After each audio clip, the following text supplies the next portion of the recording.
नमस्कार दोस्तों, आज आप लोग सुनेंगे महात्मा गौतम बुद्ध की प्रेरक प्रसंग। एक बार एक व्यक्ति ने महात्मा बुद्ध से पूछा कि मेरी ज़िंदगी में इतने दुख क्यों हैं, इतनी तकलीफ़ क्यों है, इतनी परेशानियां क्यों हैं। तो महात्मा बुद्ध ने कहा, बताओ तुम्हें कौन सा दुख है। तो उस व्यक्ति ने कहा, मैं तुम्हें कौन सा दुख बताऊं, मेरी तो पूरी ज़िंदगी ही दुखों से भरी हुई है। मेरे जो रिश्ते हैं उनसे भी मैं दुखी हूँ और मेरे शरीर में भी बीमारियाँ होती रहती हैं। एक के पीछे एक दुख लगा ही रहता है। मैं ना ही अपने रिश्ते से खुश हूँ और ना ही अपने परिवार से खुश हूँ, ना अपने मन से खुश हूँ और ना ही अपनी ज़िंदगी से खुश हूँ। लगता है ऐसी ज़िंदगी से अच्छा है कि मैं मर जाऊं, कोई मतलब ही नहीं है जीने का। तब महात्मा बुद्ध ने उस व्यक्ति से पूछा, तुम्हारे इन सभी दुखों का कारण क्या है। तब वह व्यक्ति महात्मा बुद्ध से कहता है, मैं इसलिए तो आपके पास आया हूँ कि आप ही बताओ मेरी ज़िंदगी में इतने दुख क्यों हैं, सब का क्या कारण है। महात्मा बुद्ध ने उस व्यक्ति से कहा, जरा गहराई से सोचो, देखो, विचार करो, गहराई से सोचो कहाँ है तुम्हारा दुख, क्या कारण हो सकता है तुम्हारे दुख का। उस व्यक्ति ने बहुत सोचा, पर उसे जब कुछ समझ नहीं आया तो महात्मा बुद्ध उसे उत्तर दिया कि तेरे सारे दुखों का कारण तुम ही है।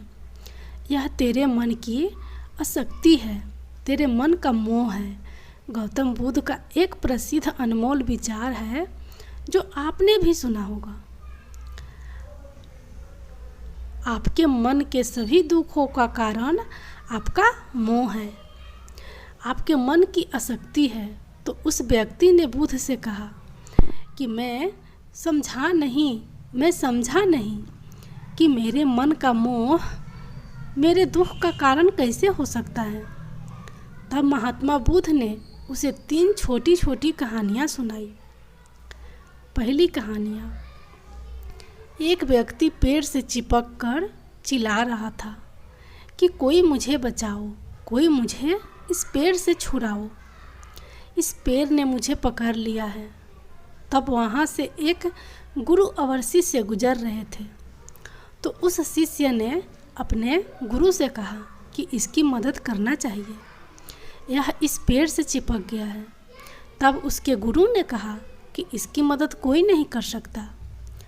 तो वह शिष्य हैरान होकर अपने गुरु से पूछने लगा कि ऐसा क्या है कि इसकी मदद कोई नहीं कर सकता। तब उसके गुरु ने जवाब दिया, जिस इंसान ने खुद ही पेड़ को पकड़ रखा है और जिस इंसान ने खुद ही किसी चीज़ को पकड़ा हो, उसे भला कौन छुड़ा सकता है, उसे कौन बचा सकता है। फिर महात्मा बुद्ध ने उस व्यक्ति से कहा कि तुमने भी सारे दुखों को खुद ही पकड़ा है कि यह मेरा है, यह छूट न जाए, यह मेरे पास रहना चाहिए, और तेरे सारे दुखों का कारण यह मैं और मेरे का बंधन है। फिर बुद्ध ने उसे दूसरी कहानी सुनाई। जैसे एक मकड़ी, वह खुद ही जाल बुनती है और जाल बुनते बुनते एक दिन ऐसा आता है कि वह खुद ही उस जाल में फंस जाती है और वह चाह कर भी उस जाल से बाहर नहीं निकल पाती है। ऐसे ही तूने भी अपनी ज़िंदगी में कितने ही रिश्ते बनाए हैं, कितनों से मोह लगाया है, कितनों को अपना माना है, और उनमें मोह रखने के कारण आज वह तुम्हें दुख दे रहे हैं। सारी दुनिया में कुछ भी होता रहे, हमें दुख सुख नहीं होता है।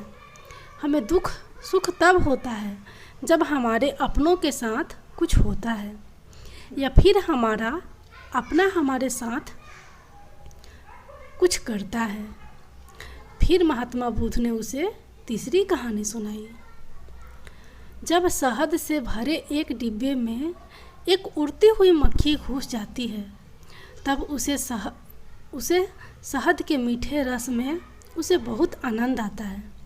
वह बहुत प्रसन्न होती रहती है और अगर वह चाहे तो थोड़ा सा शहद का रस लेकर वहाँ से उड़ सकती है, लेकिन वह शहद के रस में इतना डूब जाती है, इतना खो जाती है कि वह वहाँ से उड़ना ही नहीं चाहती और उस शहद को लेते लेते उसके पैर और पंख शहद में फंस जाते हैं।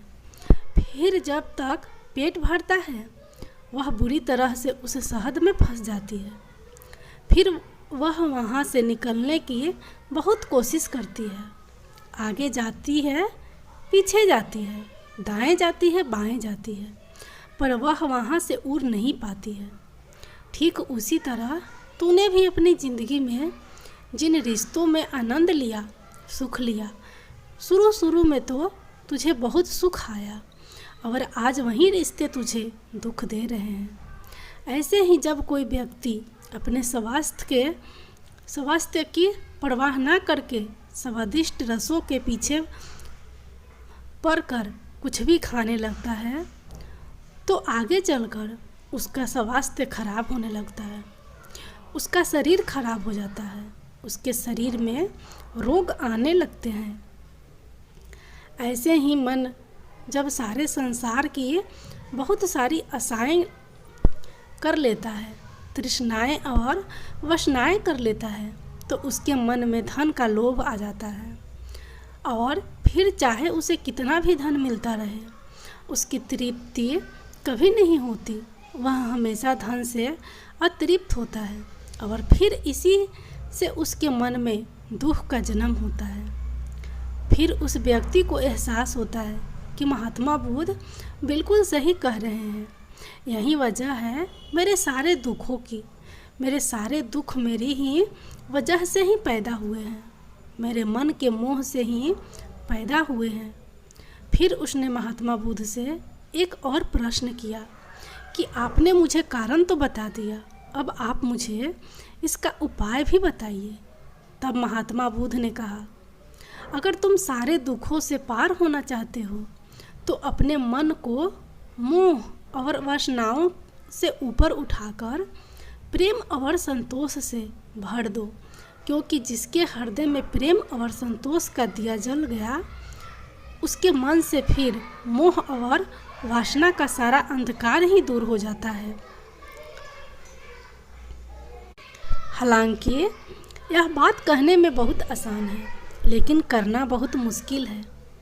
लेकिन जो भी व्यक्ति महात्मा बुद्ध के इस उपदेश को समझ गया वह सारे दुखों से पार हो जाएगा। यही कहानी हमारे भी जीवन की है। हम खुद ही रिश्ते जोड़ते हैं और बाद में खुद ही रोते रहते हैं। हम खुद ही प्रेम बढ़ाते हैं और बाद में खुद ही दुख पाते हैं। हम जिनके पीछे मेरा मेरा करके मरते रहते हैं और आखिर में सबसे ज़्यादा दुख वहीं हमें पहुंचाते हैं, हमारा दिल दुखाते हैं। जिनकी खुशी के लिए हम कुछ भी करने को तैयार रहते हैं, जिनकी खुशी के लिए हम सारी ज़िंदगी कुर्बान कर देते हैं, आखिर में वही हमारी ज़िंदगी में अंधकार करते हैं। फिर चाहे वह हमारा परिवार हो, हमारी संतान हो या फिर कोई भी रिश्ता हो, जहाँ पर भी हमने मन में मोह के और आसक्ति के धागे बांध रखे हैं, आप गौर करें तो आपके जीवन में सारा दुख भी शायद यहीं कहीं से आ रहा है। अब आप लोग सुनिए भगवान बुद्ध की दूसरी कहानी। भगवान बुद्ध का जब पाटलिपुत्र में शुभागमन हुआ तो वह हर व्यक्ति अपनी अपनी संपादिक स्थिति के अनुसार उन्हें उपहार देने की योजना बनाने लगा। राजा बिम्बिसार ने भी कीमती हीरे मोती और रत्न उन्हें पेश किए। बुद्धदेव ने सबको एक हाथ से सहर्ष स्वीकार किया। इसके बाद मंत्रियों, सेठों, साहूकारों ने अपने अपने उपहार उन्हें अर्पित किए और बुद्धदेव ने उन सबको एक हाथ से स्वीकार कर लिया। इतने में एक बुढ़िया लाठी टेंगते वहाँ आई। बुद्धदेव को प्रणाम कर बोली, भगवान, जिस समय आपके आने का समाचार मुझे मिला उस समय मैं यह अनार खा रही थी। मेरे पास कोई दूसरी चीज़ ना होने के कारण मैं इस अधखाए फल को ही ले आई हूँ। यदि आप मेरी इस तुच्छ भेंट स्वीकार करें तो मैं अहोभाग्य समझूंगी। भगवान बुद्ध ने दोनों हाथ सामने कर वह फल ग्रहण किया। राजा बिंबिसार ने जब यह देखा तो उन्होंने बुद्ध देव से कहा, भगवान क्षमा करें, एक प्रश्न पूछना चाहता हूँ। हम सब ने आपको कीमती और बड़े बड़े उपहार दिए जिन्हें आपने एक हाथ से ग्रहण किया, लेकिन इस बुढ़िया द्वारा दिए गए छोटे एवं जूठे फल को आपने दोनों हाथों से ग्रहण किया। ऐसा क्यों? यह सुन बुद्धदेव मुस्कुराए और बोले, राजन, आप सबने अवश्य बहुमूल्य उपहार दिए हैं, किंतु यह सब आपकी संपत्ति की 10वां हिस्सा भी नहीं है। आपने यह दान दीनों और गरीबों की भलाई के लिए नहीं किया है, इसलिए आपका यह दान सात्विक दान की श्रेणी में नहीं आ सकता। इसके विपरीत इस बुढ़िया ने अपने मुंह का कौड़ ही मुझे डाला है। भले ही यह बुढ़िया निर्धन है, लेकिन इसे संपत्ति की कोई लालसा नहीं है। यही कारण है कि इसका दान मैंने खुले हृदय से दोनों हाथों से स्वीकार किया है।